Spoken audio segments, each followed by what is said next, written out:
Hello and welcome student, I am your JM sir. দেখো, আজকে যে পার্টটা আমরা করবো সেটা আমি বোর্ডে লিখে রেখেছি, বিদ্যাসাগর সায়েন্স অলিম্পিয়াড 2024 তার লেয়ার 1 এর আমরা ম্যাথমেটিক্স এর উপর কিছু প্রশ্ন সলভ করব, যেটা most important and expected questions for 2024, অর্থাৎ এই বছর 2024 সালে ম্যাথমেটিক্স এর উপর যত রকমের প্রশ্ন হতে পারে সেইটার একটা স্যাম্পল আমি তোমাদের সামনে তুলে ধরছি। এটা আমাদের 3 নম্বর পার্ট, থার্ড পার্ট, অর্থাৎ বিদ্যাসাগর সায়েন্স অলিম্পিয়াড 2024-এর যে মডেল কোয়েশ্চেন পেপারটা ছিল তারই মডেল 1 এর যে পার্টটা আমরা করছি সেটা মূলত স্টার্ট হচ্ছে তোমার 61 থেকে। 41 থেকে পেপারটা স্টার্ট হয়েছিল। 41 থেকে 51 অব্দি একটা পার্টে, 51 থেকে 60 অব্দি একটা পার্টে, এবং 61 থেকে আজকে 70 অব্দি এই পার্টে আমরা কমপ্লিট করব। টোটাল এখানেও 10টা অঙ্ক করলে আমাদের মডেল কোয়েশ্চেন পেপার 1 এ যত ভ্যারাইটিজ এর অঙ্ক ছিল, অর্থাৎ টোটাল 30টা অঙ্কই আমরা কমপ্লিট করে নেব। তাহলে আজকে এই থার্ড পার্টে আমরা প্রথম যে অঙ্কটা করছি, অঙ্কটা করাতে লাগে না, মুখে মুখেই করানো যায়। আমি তোমাদের শুধু একটুখানি দেখিয়ে দিচ্ছি, তোমরা অঙ্কটা নিজেরাই করে নেবে। দেখো কি বলছে, একজন মানুষ প্রতিদিন 1 ঘন্টা কাজ করে একদিনে একক কাজ করতে পারে। আবার বলছে ওয়াই জন মানুষ প্রতিদিন ওয়াই ঘন্টা কাজ করে ওয়াই দিনে যে পরিমাণ কাজ করতে পারে সেটা আমাকে জানতে চাইছে। তাহলে এটা বিভিন্ন ভাবে করা যায়, বিভিন্ন লোক বিভিন্ন ভাবে করে। কেউ লেখে যে একজন, আমি আর লিখছি না, একজন লোক এক্স দিনে কাজ করে প্রতিদিন 1 ঘন্টা কাজ করার ফলে একক কাজ করে, দিয়ে এক্স এক্সটাকে কমাতে শুরু করবে, এক্স এর জায়গায় 1 লিখবে, এক্স এর জায়গায় 1 লিখবে, এক্স এর জায়গায় 1 লিখে এভাবে করতে থাকবে। তোমরা সেটা না করে তোমরা যদি এভাবে ফর্মুলাটা বসাও, আমরা যেটা জানি যে M1 জন লোক প্রতিদিন 1 ঘন্টা, মানে দিন সংখ্যা হচ্ছে এত, এবং প্রতিদিন টাইম তোমার কত, এইটা যদি করে তাহলে কত একক কাজ করছে, ওয়ার্কটাকে ডব্লিউ ধরলাম, ডব্লিউ ওয়ার্ক একক কাজ করে। ঠিক একইভাবে যদি আমাকে জানতে চায় আবার M2 দিয়ে ধরো, এখানে ওয়াই জন লোক, ঠিক আছে, প্রতিদিন ওয়াই ঘন্টা প্রতিদিন, তাহলে D2 কত ওয়াই ঘন্টা কাজ করে, তাহলে T2, তাহলে তোমার W2টা কত হবে সেটা আমাকে জানতে চাইছে। তাহলে এখানে আমি W2 ইকুয়ালস টু আমি অনায়াসে বের করতে পারি, উপরে যেটা আছে M1 D1 by into T1 into W1 by নিচে শুধু আমার পড়ে থাকবে M1 M2 D2 T2।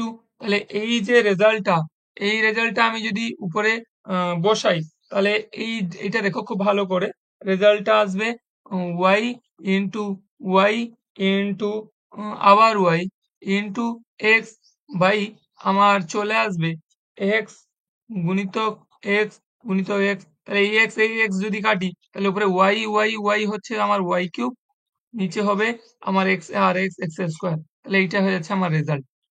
তাহলে পরীক্ষা হলে এই ফর্মুলাটা পুট করবে, এটা আমি সবসময় শিখিয়েছি যে যতজন দিচ্ছে ততজনকে ইনটু করবে, এবং যেটা তারা করছে আফটার অল সেটা রেজাল্ট, সেটা ইকুয়ালস করবে। তাহলে এটা ইকুয়ালস দুটোকে আমি জাস্ট ইকুয়েশনে সাজালে এই ফর্মুলাটা চলে আসছে। নতুবা যেভাবে ঐকিক নিয়মে করা হয় সেটা করবে, সেটা একটু লেন্দি হয়ে যাবে। বেশ, চলো পরের অঙ্কটা দেখো, খুবই মজার একটা অঙ্ক। দুটি সংখ্যার অনুপাত 3:4, তাদের গসাগু, এই গসাগু দিলে খুবই সোজা, কিছু আর ভাবতে হবে না। তাদের লসাগু কত হবে। দেখো, গসাগু যখন 4 দিয়েছে এবং সংখ্যাগুলোর অনুপাত যখন দিয়েছে, তাহলে সংখ্যাগুলো বের করা যাবে। তাহলে আমি ধরলাম ফার্স্ট যে নাম্বারটা বা ফার্স্ট সংখ্যাটা 3 × 4, 4 কোন 4টা, এই যে গসাগু উত্তর যেটা সেটা সে অনুপাতের সাথে গুণ করে দেবে। তাহলে ফার্স্ট হচ্ছে 12, এবং সেকেন্ড যে নাম্বারটা সেটা দেখো কত হবে, 4 ইন্টু গসাগুর উত্তরটা দিয়ে গুণ করো, কত, 16। এবার জানতে চাইছে দুটো সংখ্যার লসাগু কত, এলসিএম কত, এলসিএম তাহলে কার, 12 আর 16 এলসিএম যদি আমি বের করি, 4 দিয়ে বার করো, 4 3 12, 4 4 16। তাহলে রেজাল্টটা দেখো, 4 3 12, 12 4 কত, 48। তাহলে 48 হয়ে যাবে আমার এলসিএম। কোথায় আছে, এইটা। তাহলে এই যে অঙ্কটা যদি কেউ ধরতে না পারো, তাহলে দেখবে আমাদের ভগ্নাংশ বা ফ্র্যাকশন বলে একটা চ্যাপ্টার করানো হয়েছে। এই ভিডিওর ডেসক্রিপশন বক্সে আমি দিয়ে দিচ্ছি, তোমরা ওখান থেকে ভিডিওটা দেখে নাও, তাহলে এগুলো বুঝতে সুবিধা হবে। সেখানে ডেসক্রিপটিভ বেসে অঙ্কগুলো করানো হয়েছে। নেক্সট, বেশ দারুণ একটা প্রশ্ন, বেশ দারুণ একটা প্রশ্ন। বলছে একটি মিশ্রণে অ্যালকোহল ও জলের অনুপাত হচ্ছে এত। তাহলে মিশ্রণটির পরিমাণ কত আমাকে বলে দেয়নি। মিশ্রণ যেটা আছে, সে মিশ্রণে তো একটা পরিমাণ থাকবে, মিশ্রণের পরিমাণটা কত আমাকে বলেনি। তাহলে আমি ধরে নিলাম মিশ্রণের পরিমাণ হচ্ছে এক্স, তার মধ্যে জলের অনুপাত, অ্যালকোহল ও জলের অনুপাত বলেছে। তাহলে এই মিশ্রণে অ্যালকোহল কত থাকবে গো? অ্যালকোহল থাকবে তোমার 4x, এবং তোমার ওয়াটার কত থাকবে মিশ্রণে? ওয়াটার থাকবে 3x। তাহলে এই দুটো পরিমাণ যোগ করলেই আমার x আসবে হিসাব মতন। ধরো আমার টোটাল মিশ্রণটা হচ্ছে 40 লিটার, সেটা আমাকে বলে দেয়নি। তাহলে এটা বলেছে 3, এটা বলেছে 4, তাহলে 40 লিটারের মধ্যে একটা হচ্ছে আচ্ছা 70 লিটার ধরে নাও, 70 লিটার আমার মিশ্রণ। তাহলে একটা 4 মানে একটা 40 লিটার, একটা 3 মানে একটা 30 লিটার। এই এজাম্পশনটা তোমাকে ধরতে হবে, নতুবা অঙ্ক অনেক লেন্দি হয়ে যাবে। তাহলে আমি পেয়ে গেছি কি, অ্যালকোহল আর তোমার ওয়াটারটা পেয়ে গেছি টোটাল মিশ্রণের মধ্যে কত। এবার যেটা জানতে চাইছে, প্রদত্ত মিশ্রণে যে পরিমাণ অ্যালকোহল যোগ করা হয়েছিল তা না, এখান থেকে না, এখান থেকে একটু পড়তে হবে।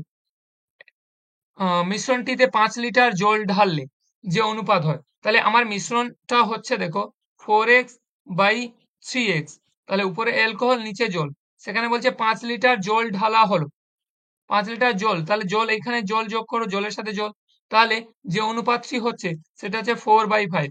তাহলে প্রদত্ত মিশ্রণে যে পরিমাণ অ্যালকোহল ছিল, তাহলে অ্যালকোহল কত ছিল সেটা জানতে চাইছি। ব্যাস, তুমি এটাকে সলভ করো, অনায়াসে বেরিয়ে আসবে। তাহলে 4 5 20, 4 3 12, এটা করো আগে। 20x সমান সমান 12x প্লাস হচ্ছে 20, তাহলে এটা আমার এদিকে যদি আসে 8x ইকুয়ালস টু 20, বা x ইকুয়ালস টু 20/8, তাহলে 4 5 20, 4 2 8, তাহলে কত 2.5 আমার লিটার। এক্স এর ভ্যালু আমার হচ্ছে 2.5 লিটার, যেটা আমি মিশ্রণটার পরিমাণ ধরেছিলাম। এইবার দেখো এখানে আমার অ্যালকোহল কত বলেছে? 4x, তাহলে 4 × 2.5, তাহলে 4 2 8, আর এখানে হচ্ছে 2, তাহলে 10। তাহলে আমার প্রদত্ত মিশ্রণে অ্যালকোহল ছিল কত লিটার? দেখো 10 লিটার। এই অ্যাজাম্পশনে এক্সটাকে যদি তোমরা আবার এইভাবে করতে যাবে না, 4 3 7, তাহলে এক্স গুণিতক 7/x, তাহলে আনুপাতিক ভাগাহার এভাবে বের করতে যাবে না, তাহলে সমস্যা হয়ে যাবে। আমাকে মিশ্রণের অনুপাত দিয়েছে, আমি মিশ্রণের সংখ্যা জেনে নেব, এবং সংখ্যা বের করার জন্য সবসময় বলেছি এক্স গুণ করতে হয়, তাহলে বেরিয়ে আসে। ঠিক আছে, নেক্সট দেখো, আহ, এটা একটু লেন্দি অঙ্ক, একটু পড়ে নাও, তারপরে আস্তে আস্তে করে আমি করে দিচ্ছি। অঙ্কটা বুঝতে হবে, মানে খুব ভালো করে অঙ্কটাকে একটু বুঝতে হবে। অঙ্কটা আমি করার চেষ্টা করছি, একটু দেখো। বলছে যে, আচ্ছা ইংরেজিটাকে শুধু বাংলাটা দেখলেও হবে। হ্যাঁ, দেখো শুধু বাংলাটা দেখলেও হবে। বলছে 500 মিটার একটি দৌড় প্রতিযোগিতায়, তাহলে আমার যে দৌড় প্রতিযোগিতা হচ্ছে সেখানে দূরত্ব আমাকে বলে দিয়েছে কত, 500 মিটার। বেশ, এবং বলছে এ ও বি দুই প্রতিযোগীর বেগের অনুপাত ছিল 3:4। তাহলে বেগের অনুপাত এ আর বির বলে দিয়েছে। এই 3:4 কথার অর্থ হচ্ছে এ তোমার যায় 3 এবং বি তোমার যায় 4। মানে কি, অপশন দেখো দিয়েছে মিটার মিটার, তাহলে এ যায় 3 মিটার/সেকেন্ড, বি যায় 4 মিটার/সেকেন্ড। অর্থাৎ এ 1 সেকেন্ডে 3 মিটার দৌড়ায়, বি 1 সেকেন্ডে 4 মিটার দৌড়ায়। তাহলে এই যে এ এবং বি, তাদের ব্যাগের অনুপাত, ঠিক আছে, অর্থাৎ ভেলোসিটি যেটা দিয়েছে আমি ধরলাম 3 মিটার/সেকেন্ড, বি হচ্ছে 4 মিটার/সেকেন্ড। তাহলে বি এর ব্যাগটা বেশি, তাহলে তার সময়টা কম লাগবে। বেশ, এখানে আর কোনো সমস্যা নেই। এবার বলছে যে, এবার দৌড় প্রতিযোগিতা স্টার্ট হবে, বলছে এ বি এর থেকে 140 মিটার এগিয়ে দৌড় স্টার্ট করালো। তাহলে আমার এই যে 500 মিটার একটা গ্রাউন্ড, এখান থেকে এইটা, ঠিক আছে, এই যে 500 মিটারের যে গ্রাউন্ড, এইখানে কিন্তু এ আর বি দুজনেই এই স্টার্টিং পোর্শন থেকে স্টার্ট করছে না। বি এখান থেকে স্টার্ট করছে, এ 140 মিটার এগিয়ে এসছে, এ এখানে দাঁড়িয়ে আছে, অর্থাৎ বি এখান থেকে স্টার্ট করবে, এ এখান থেকে স্টার্ট করবে দৌড়টা। ধরতে পেরেছো? তাহলে এ 140 মিটার এগিয়ে দৌড় স্টার্ট করেছে। আমি লিখলাম এ 140 মিটার এগিয়ে দৌড় স্টার্ট করেছে, দৌড় শুরু করেছে। এ 140 মিটার এগিয়ে দৌড় শুরু করেছে। তাহলে এর বাকি, এর দূরত্ব কত বাকি আছে? এ এর দূরত্ব বাকি আছে,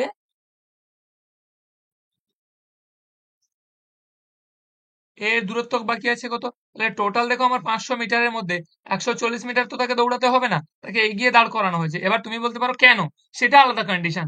আমি ধরে নিলাম তার এর বেগটা কম, তাই তাকে এগোনো হচ্ছে, সেটা দৌড়ের একটা রুলস হিসেবে হচ্ছে, আমাদের সেটা জানা দরকার নেই। তাহলে এর বাকি আছে কত? এর 360 মিটার আর পথ বাকি আছে, মানে এ দৌড়াবে 360 মিটার, বি দৌড়াবে 500 মিটারই দৌড়াতে হবে। বেশ। এবং বি কত দৌড়াবে? বি এর দূরত্ব বাকি আছে, বি এর টোটাল 500 মিটারই বাকি আছে। এত দূর তো ক্লিয়ার হলো। এটা আমি জাস্ট প্রশ্ন যেটা বলেছিল সেটা লিখে দিলাম। এবার বলছে যে এ যত মিটারে প্রতিযোগিতাটি জয়লাভ করবে, মানে বি থেকে কত মিটার এগিয়ে সে আমার দৌড় প্রতিযোগিতাটা লাভ করবে। ঠিক আছে,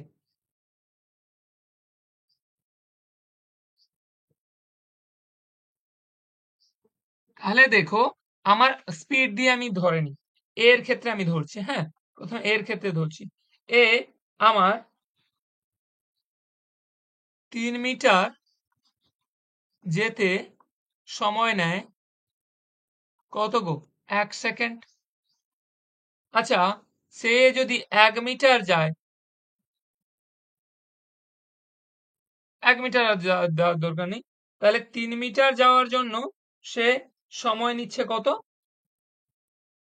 1 সেকেন্ড। তাকে বলা হচ্ছে 360 মিটার যেতে। তাহলে 360 মিটার যেতে সে সময় কত লাগবে? তার সময় কত লাগবে, কারণ তার তো 360 মিটারই আর বাকি আছে দৌড়াতে।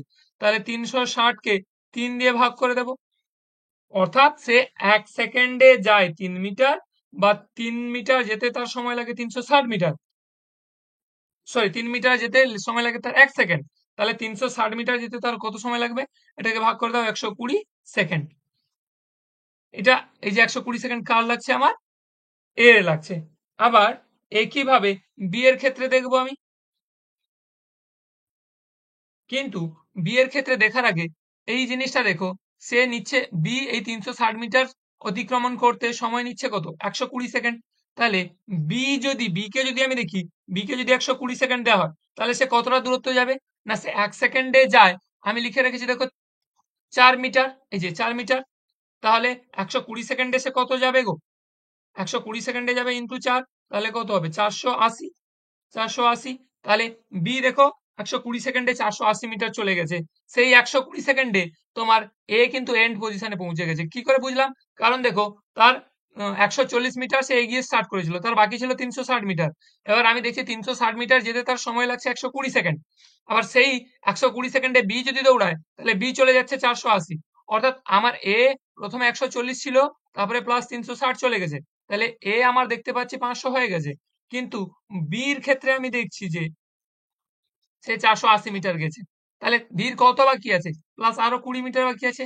তাহলে এই 120 সেকেন্ডে আমি, এ বলছে আমি কভার করে নিয়েছি, বেশ হ্যাঁ, আমি হিসাব মতন দেখতে পাচ্ছি, কিন্তু বি কভার করেনি, আরো 20 মিটার তার বাকি আছে। আমাকে জানতে চাইছে এ যত মিটারে প্রতিযোগিতাটি জয়লাভ করবে, তাহলে উত্তর হয়ে যাবে 20 মিটার। অঙ্কটা বুঝতে না পারলে আরেকবার করো, নতুবা আমার অ্যাপস এ দেওয়া আছে ডেসক্রিপশনে, সেটা দেখো, আমাকে একটু কমেন্ট করো কোথায় সমস্যা হলো, আমি আবার সলভ করে দেবো অন্য ভাবে, অন্য জায়গায়। ঠিক আছে, অঙ্কটা ভীষণই ট্রিকি, অঙ্কটা না বুঝে করবে না, ভালো করে করো। অঙ্কটাকে 2 বার 3 বার পড়ো, তারপরে করো। ভীষণ ইম্পর্টেন্ট, ভেরি ভেরি ইম্পর্টেন্ট তোমার এই বছর লেয়ার 1 এর জন্য। নেক্সট দেখো, বলছে দেখো একটি আয়তক্ষেত্রের দৈর্ঘ্যকে অর্ধেক ও প্রস্থকে 3 গুণ করা হলে ক্ষেত্রফলের শতকরা যে পরিবর্তন হবে। তাহলে বেশ তো, আগে আমার একটা আয়তক্ষেত্র ছিল, তার একটা ক্ষেত্রফল ছিল, তারপরে সেটাকে চেঞ্জ করার ফলে তার দৈর্ঘ্য প্রস্থের কিছু চেঞ্জ হওয়ার জন্য তার ক্ষেত্রফল পরিবর্তন হচ্ছে। তাহলে নতুন আর পুরাতন ক্ষেত্রফলের শতকরা কি পরিবর্তন হচ্ছে? তাহলে নতুন এবং পুরাতন ক্ষেত্রফলটা আগে আমাকে দেখতে হবে বৃদ্ধি পাচ্ছে না হ্রাস পাচ্ছে। তো এই ধরনের অঙ্ক সবসময় ইজি ওয়েতে করবে।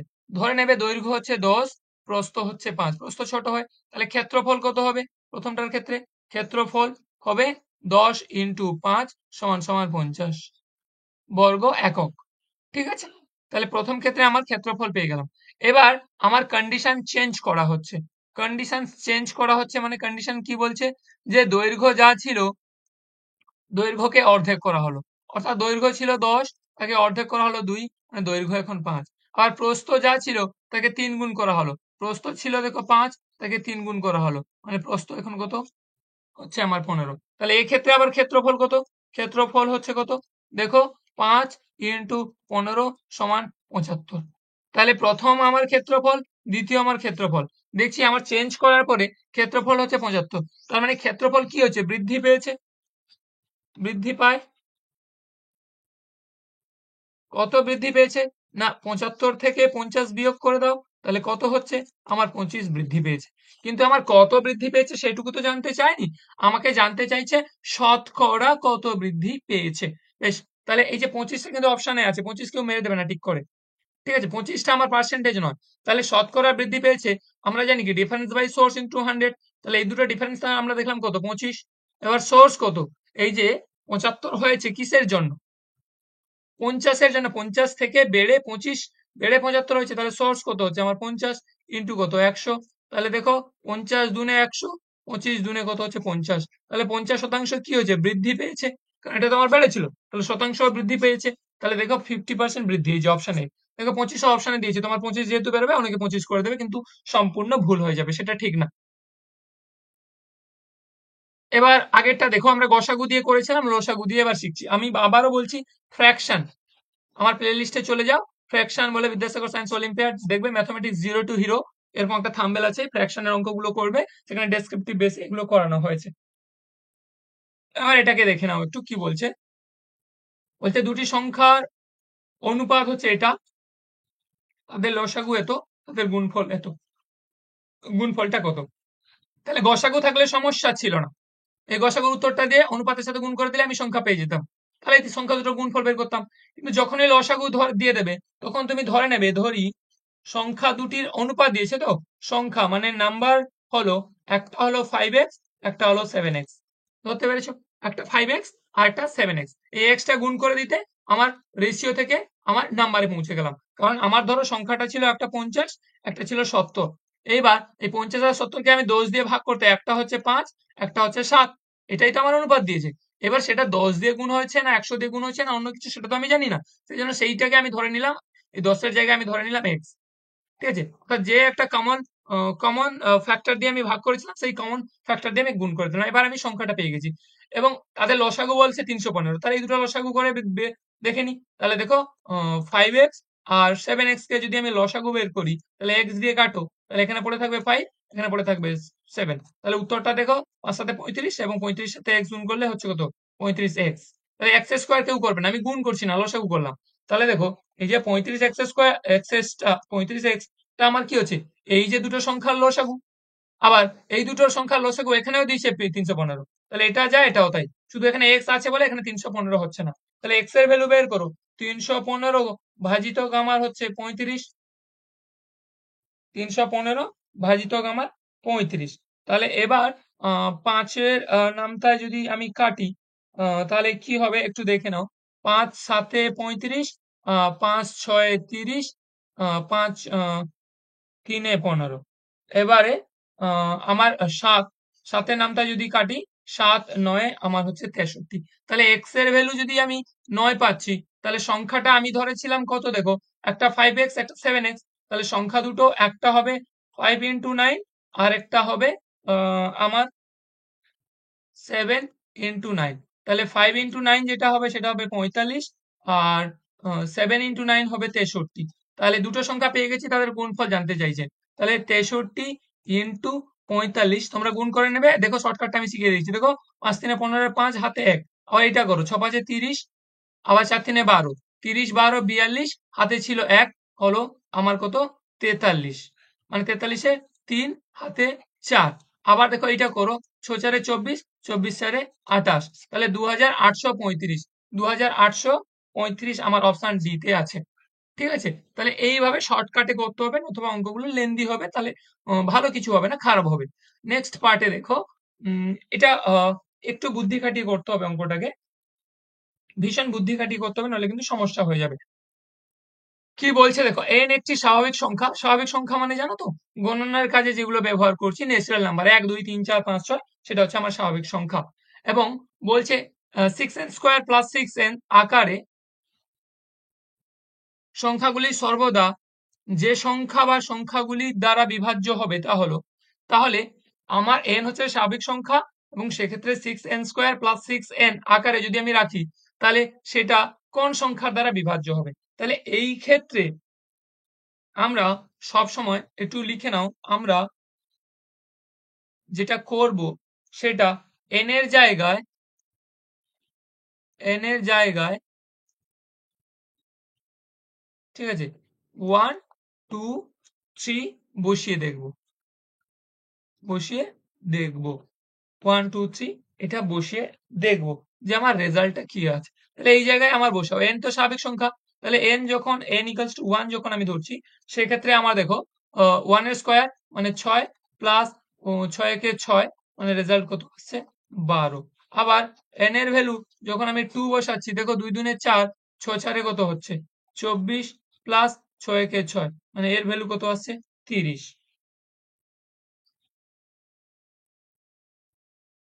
না সরি 6 দুনে 12 6 কে 6 6 দুনে 12 তাহলে কত আসছে রেজাল্ট আমার 36।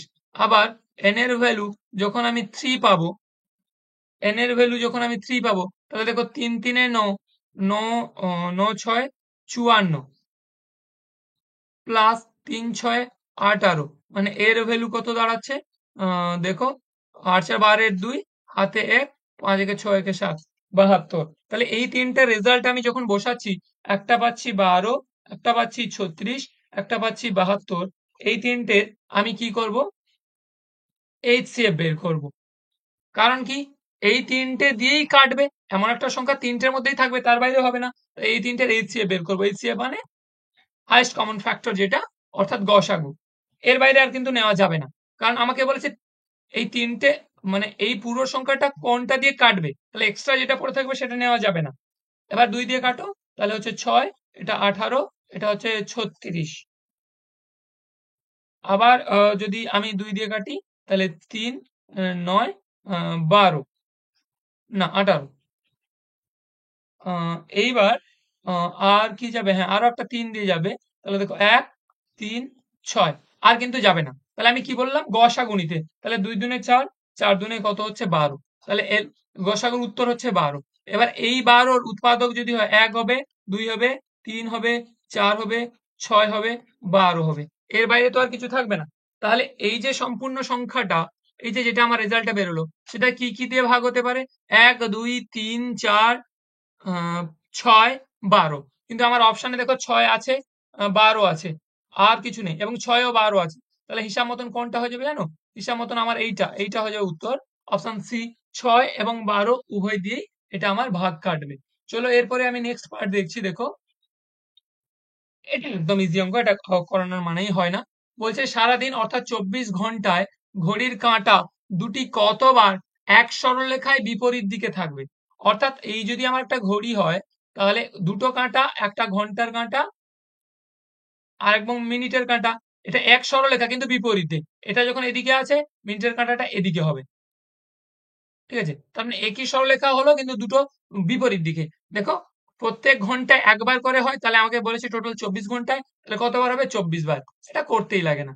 নেক্সট পার্ট দেখো এই লাইনটা, এটা বেশ ভালো একটা অঙ্ক, শুধু মন দিয়ে বোঝো। তোমাকে দিয়েছে দেখো এ এর ভ্যালু দিয়েছে বিসিডি, বি এর ভ্যালু দিয়েছে সিডিএ এবং ডি এর ভ্যালু দিয়েছে এবিসি এবং সি এর ভ্যালু দেয়নি। সি এর ভ্যালুও হবে তোমার এ বি ডি, অর্থাৎ যেটা দিচ্ছে দেখো সেটা মিসিং, বি দিচ্ছে বি মিসিং, সি দিচ্ছে এখানে সি মিসিং, ডি দিচ্ছে ডি মিসিং, বাদ বাকি যে ডেটাগুলো থাকবে সেটাই। তাহলে এই এই যে কন্ডিশনটা এটা ক্লাস 10 এ গেলে শিখবে।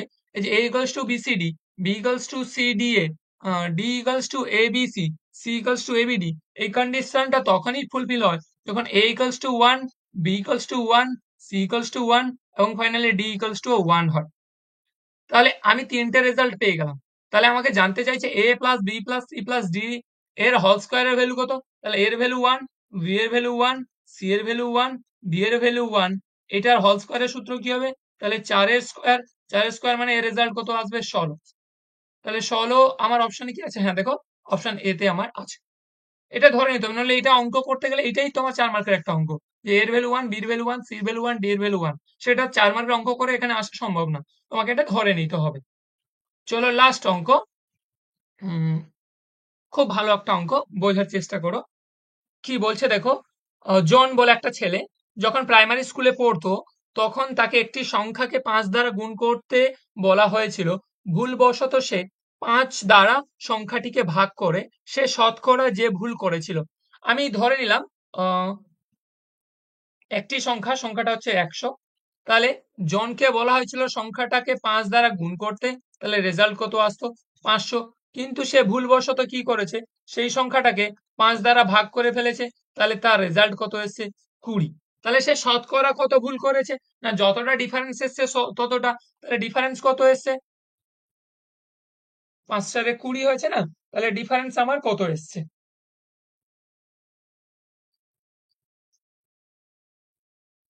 কত গো? 480 আমার ডিফারেন্স এসছে। তাহলে শতকরা কত ভুল এসছে? তাহলে আমার 480 তো ডিফারেন্স বাই সোর্স কতর জন্য? ওই 500 হওয়ার কথা ছিল, 20 হয়েছে। তাহলে বাই কত? 500 ইন্টু কত? 100%। তাহলে 0 0 0 0 তুমি কাটো। 5 5 9 45, 3 30, 5 6 30।